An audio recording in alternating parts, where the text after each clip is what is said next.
Where you step, people dump bodies out here. Holy shit. 1 kilo is worth $7,000 here in Colombia. In the United States, Hand out guns in the slums. For every dead cop, I will paint you.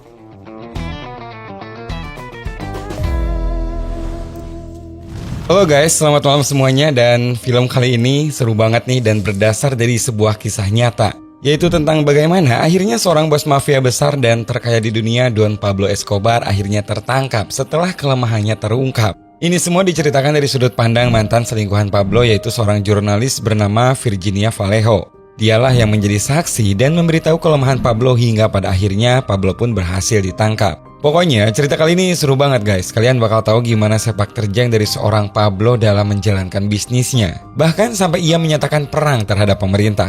Langsung aja pasang headsetnya dan ini dia cerita Loving Pablo 2018. Film ini dibuka pada tahun 1993 di mana seorang jurnalis wanita asal Kolombia bernama Virginia baru saja tiba di Amerika. Dengan pengawalan yang ketat dari Badan Narkoba DIE, ia dibawa masuk ke sebuah hotel yang tak disebutkan namanya. Dia ini adalah satu-satunya orang terdekat Pablo yang dalam beberapa hari ke depan akan membeberkan kesaksiannya pada pemerintahan Amerika. Bagaimana Virginia bisa sampai ke Amerika dan seberapa pentingkah dia hingga keselamatannya dijaga ketat oleh para petugas DIE. Ma'am, for your own safety, you do not leave this room or communicate with anyone. I have two of my men standing outside. You understand? Nah, ceritanya bermula pada tahun 1981 di Kolombia. Siang itu, tampak Pablo dan anak buahnya sedang berkendara motor di peternakan miliknya. Tanpa sengaja, salah satu anak buahnya menabrak kuda yang tiba-tiba lewat dari rerumputan. Melihat kuda itu sudah tak bisa lagi ditolong, akhirnya Pablo memerintahkan anak buahnya untuk menembak mati kuda tersebut. Di rumahnya, dia sempat berbicara sama istrinya mengenai rencana daftar tamu-tamu yang akan diundangnya nanti. Dia akan membuat sebuah pesta peresmian yang akan dihadiri oleh kalangan artis dan juga tokoh-tokoh terkenal lainnya. Namun sebelum diadakannya pesta itu, Pablo menyuruh anak buahnya yang mempunyai kenalan di pengadilan untuk menghilangkan catatan kejahatan masa lalunya mengenai pembunuhan 2 agen polisi. Pablo pun di sini menegaskan catatan itu harus hilang walaupun harus membayar mahal atau harus membakar gedung pengadilan tersebut. I don't care if you have to take out somebody or what you have to do. You can burn the building down if you want. But get rid of that file. What is that? Beberapa hari kemudian, pesta pun digelar guys. Acara malam itu sangat meriah dihadiri oleh orang-orang terpandang termasuk seorang pembawa acara berita terkenal bernama Virginia yang datang bersama temannya. Ia sendiri masih belum terbiasa berada di pesta yang dijaga ketat oleh orang-orang bersenjata. Hal itu mengundang pertanyaan baginya mengenai siapakah Pablo Escobar ini. Karena ia sendiri hanya tahu namanya saja, ia tak tahu sebenarnya bisnis apa yang digeluti sampai akhirnya bisa membuatnya menjadi kaya seperti sekarang ini. Señorita Vallejo, un honor tenerla en esta noche acá. Un admirador suyo quiere dedicar esta canción.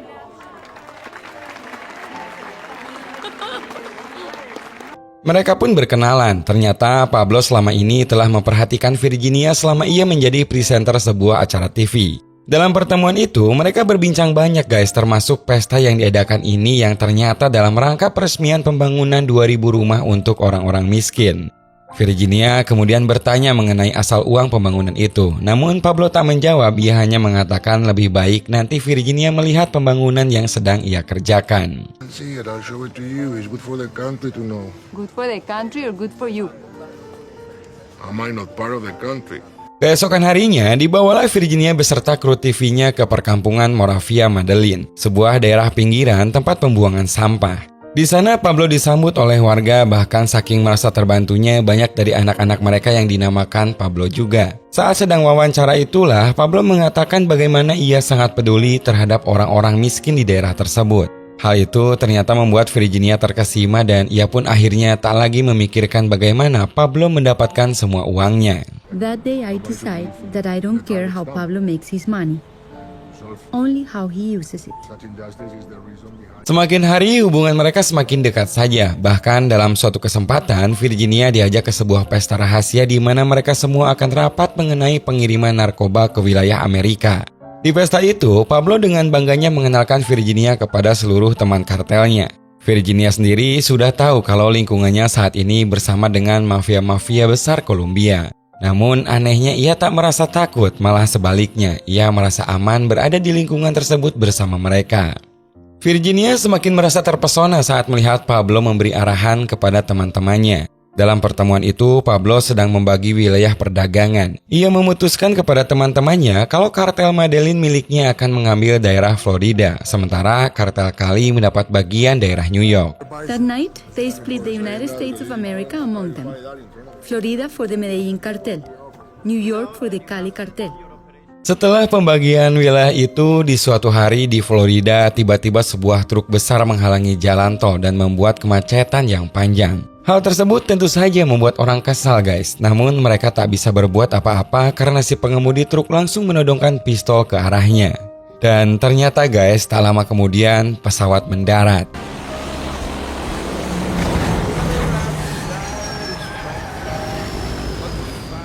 Orang-orang suruhan Pablo pun langsung berlari mengambil semua barang-barang haram itu untuk diangkut ke tempat aman. Sementara pesawatnya sendiri ditinggalkan begitu saja. Kalau dipikir mungkin rugi dong pesawat mahal ditinggalin gitu aja. Tapi ternyata enggak guys, karena narkoba satu pesawat penuh itu hasilnya berkali-kali lipat.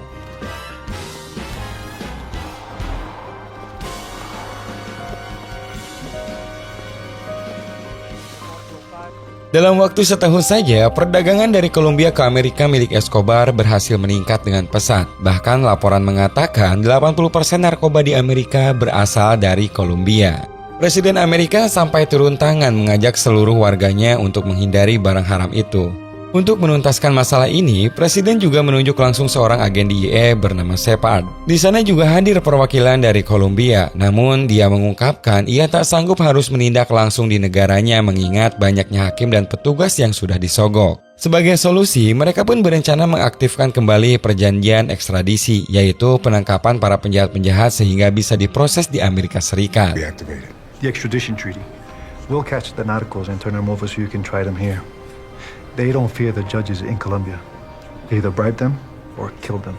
Rencana itu ternyata juga terdengar oleh kelompok Escobar dan sebagai solusinya Pablo harus bisa memasuki dunia politik. Sehingga harapannya setelah ia punya jabatan nantinya perjanjian itu bisa diusahakan untuk dibatalkan.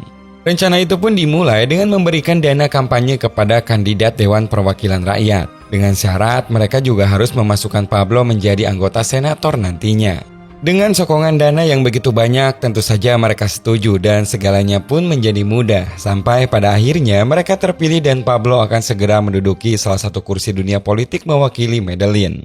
Dan pada akhirnya tepat di tanggal 20 Juli tahun 82, Pablo untuk pertama kalinya memasuki kantor DPR yang berada di Bogota.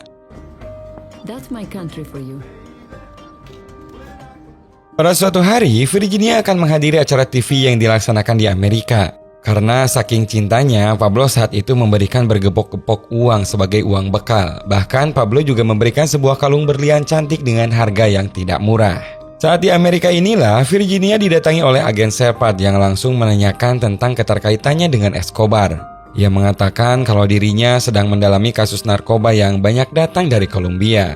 Namun dengan berani, Virginia mengatakan kalau lebih baik Shepard langsung datang bertanya kepada agen CIA. Ia juga menegaskan kalau Pablo adalah wakil rakyat yang sekarang telah terpilih. Why don't you ask your friends at the CIA? I will.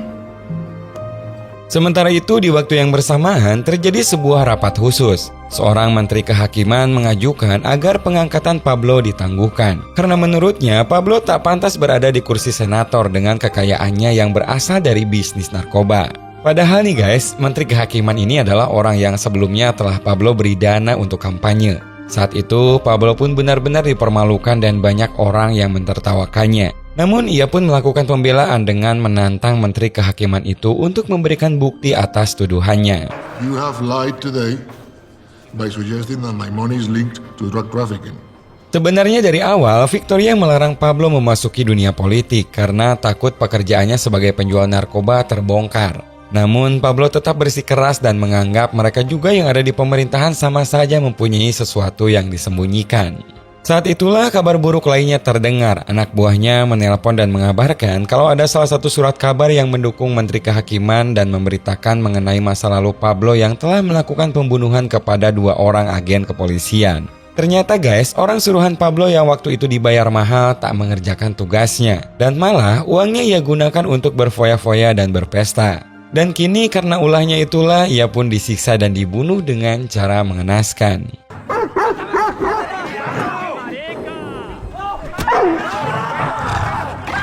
Sebagai pembalasan karena telah dipermalukan dan juga sebelum menteri itu mendapatkan buktinya, Pablo pun bersama teman-teman kartelnya menyusun sebuah rencana untuk membunuh menteri dan juga si penulis berita.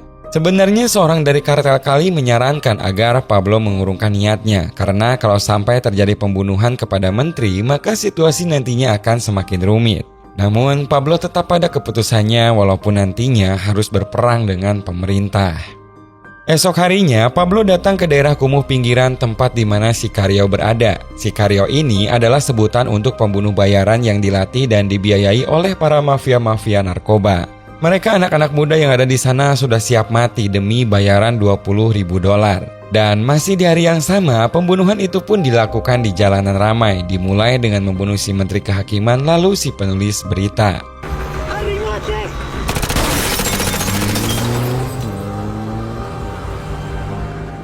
Kabar pembunuhan itu langsung saja disiarkan oleh Virginia yang kebetulan sedang membawakan berita. Bukan itu saja, ia juga mengabarkan berita mengenai presiden yang akan kembali mengaktifkan perjanjian ekstradisi dan melawan penuh terhadap jaringan narkoba milik Escobar. Malam harinya, Pablo menemui Virginia dan menjelaskan mengenai kondisi yang saat ini sedang terjadi. Ia pun mengatakan siapapun yang menghadangnya, ia akan tetap berusaha untuk membatalkan perjanjian ekstradisi itu. Tentu saja Virginia kaget mendengarnya dan tak habis pikir karena yang dilawan saat ini adalah pemerintah. Ia pun menyarankan agar lebih baik Pablo mencari cara lain. Namun lagi-lagi Pablo tetap kekeh dan tak mau mendengarkan usulannya. Pada 29 Mei tahun 1984, Pablo dan juga teman-teman kartelnya mengajukan negosiasi kepada pemerintah. Ia pun menawarkan akan membantu negara Kolombia dalam membayar hutang-hutangnya ke luar negeri. Namun tentunya dengan syarat ia meminta amnesti atas kejahatan yang terjadi sebelumnya. Dan satu lagi, ia ingin perjanjian ekstradisi dibatalkan. Perwakilan dari pemerintah saat itu sayangnya menolak guys. Hingga saat itu juga Pablo menyatakan perang dengan pemerintah.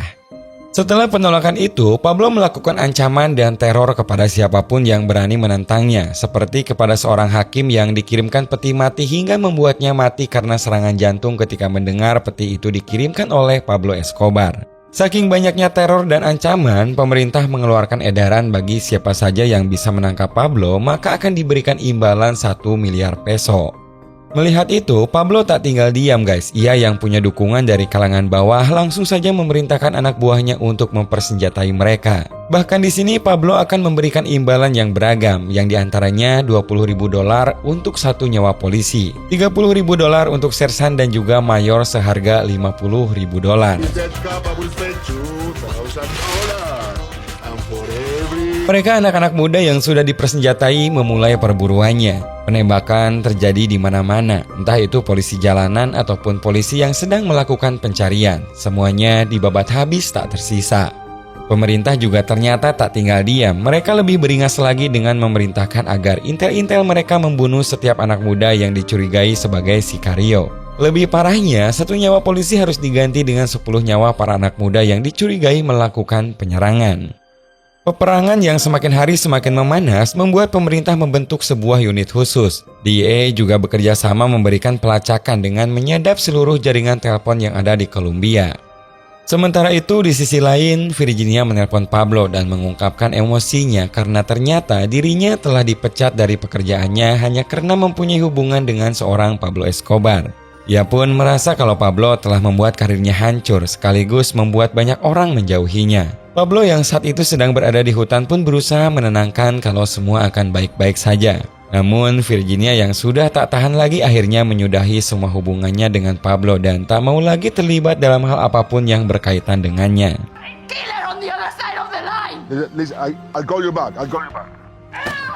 Karena percakapan telepon itu, pihak DEA akhirnya menemukan posisi Pablo dan langsung menerjunkan tim khusus untuk menggerebeknya. Ternyata tim Pablo juga sudah siap dengan serangan mendadak itu. Mereka membuka serangan burung dara yang akhirnya merusak salah satu helikopter.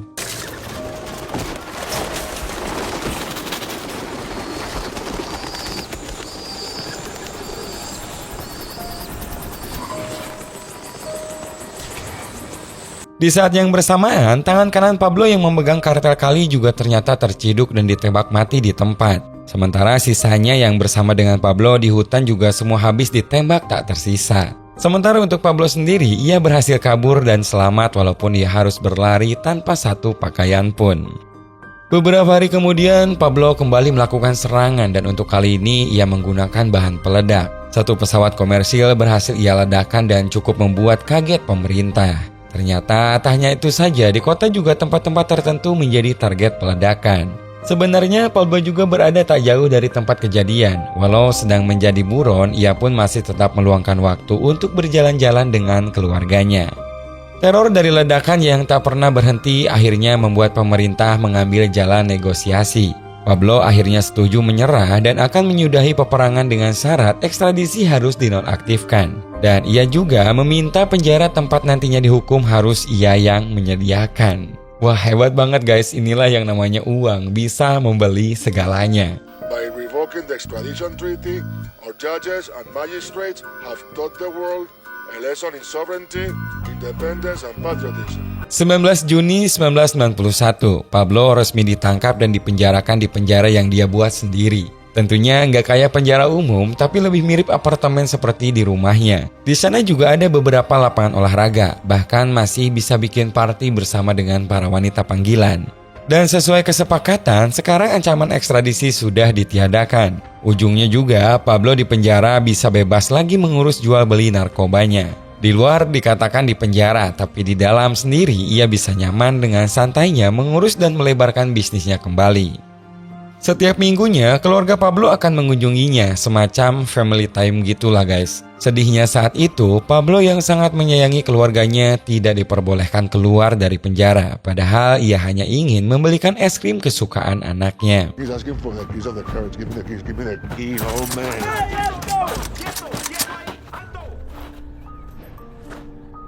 Dia pun merasa begitu sedih dan sempat menitikkan air mata. Untung saja Victoria menenangkan dengan memanggilnya kembali. Sambil berlalu, Pablo pun mengatakan nanti ia akan membelikan es krim terbaik di dunia untuk anaknya.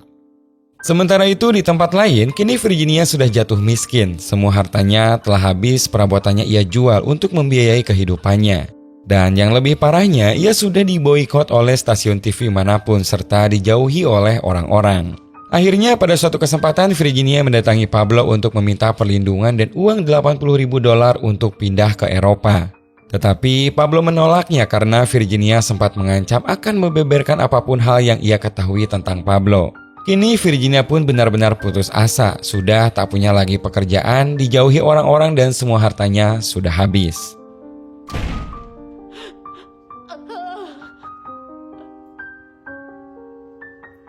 Pada suatu malam, Pablo bertemu dengan temannya dari kartel Kali untuk mendiskusikan hasil penjualan yang tidak sesuai dengan kesepakatan awal. Mereka pun menjelaskan kalau bisnis saat ini sudah tak seperti dulu dan sangat susah barang-barang haram itu bisa masuk ke Amerika.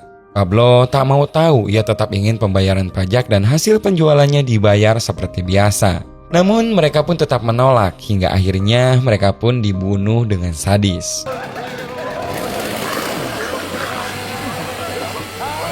Kejadian pembunuhan itu kembali sampai tercium di media dan menjadikan pemerintah semakin dipertanyakan mengenai lengahnya penahanan terhadap Pablo Escobar. Kredibilitasnya pun dipertanyakan, akhirnya pemerintah pun akan memindahkan Pablo ke penjara militer. Namun ternyata saat akan dibawa paksa di tanggal 20 Juli 92, ternyata Pablo selangkah lebih maju karena ternyata ia sudah tak ditemukan lagi di penjaranya. Masalah kembali mencuat, mantan rekan bisnis Pablo yang anggotanya terbunuh bekerja sama dengan pemerintah. Dengan imbalan, pemerintah akan menghapus tuduhan-tuduhan terhadap mereka. Bahkan tidak hanya itu saja guys, anggota kartel saingan dari kelompok paramiliter juga bekerja sama dengan pasukan pemerintah. Didukung dengan DIA dan CIA, pemerintah menggunakan tangan para kartel saingan Pablo untuk membunuh siapapun yang berurusan dengan Pablo. Entah itu pengacaranya, pekerja magang, akuntan, semuanya pun terbunuh di mana-mana. Bahkan Virginia sendiri hampir saja terbunuh dan untung saja ada kaca anti peluru yang melindunginya saat itu.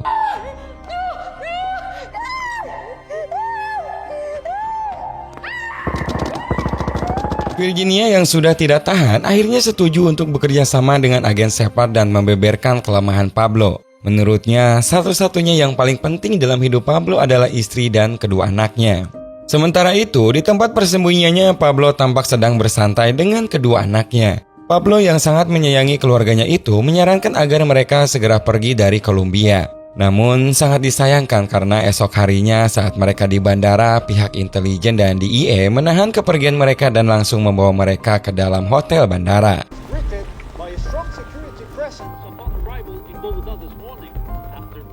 Pablo yang saat itu menyaksikan di berita TV sontak emosi dan langsung menelpon istrinya untuk menanyakan kabarnya. Ternyata guys, itu adalah jebakan yang sudah pemerintah rancang karena ternyata di sebelah kamar istri Pablo sudah ada Shepard dan para anggota DEA lainnya yang sedang memantau dan mendengarkan percakapan mereka.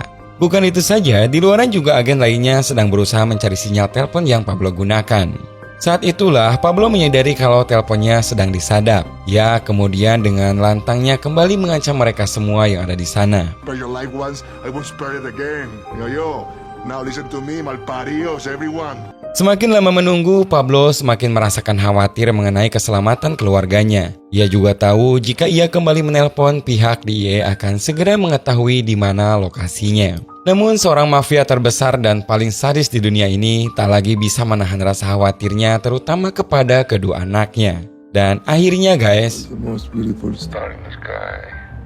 Mommy says I can't be in the show. ia sudah tak lagi memikirkan keselamatannya, hanya untuk berbicara dan mendengarkan suara anaknya. Di saat itulah DEA berhasil melacak keberadaan Pablo dan mulai mengerahkan semua pasukannya. Pablo juga sempat berbicara sama anak lelakinya bahwa ada hal yang harus diungkapkan kepada media nanti. Kalau sebenarnya jaksa sudah setuju untuk membiarkan keluarganya meninggalkan negara tetapi tidak menepati janjinya. Mereka juga sudah setuju untuk menyelamatkan keluarga Escobar ketika dia menyerah, tetapi tetap saja juga tidak ditepati oleh pemerintah. Sebelum telepon itu ditutup, Pablo pun memberikan amanat agar ia menjadi pemimpin keluarga untuk bisa menjaga adik dan ibunya. Dan tak lama setelah itu,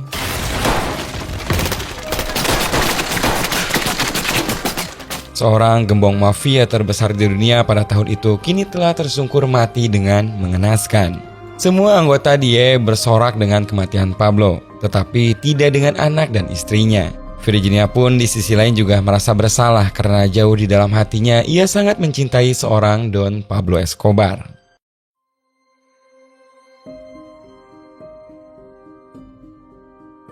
Uang memang bisa membeli semuanya, membeli rasa takut, rasa hormat, ataupun kekuasaan yang lainnya. Namun tidak dengan kebahagiaan tentunya guys, karena sebenarnya sadar atau tidak, kebahagiaan hanya akan datang dari hati yang benar-benar bersih dan jauh dari emosi dan juga ketamakan. Semoga cerita kali ini bisa menambah wawasan kalian mengenai sejarah kelam dunia mafia. Terima kasih banyak guys yang sudah nonton sampai video ini berakhir dan sampai jumpa lagi di video 7 menit selanjutnya.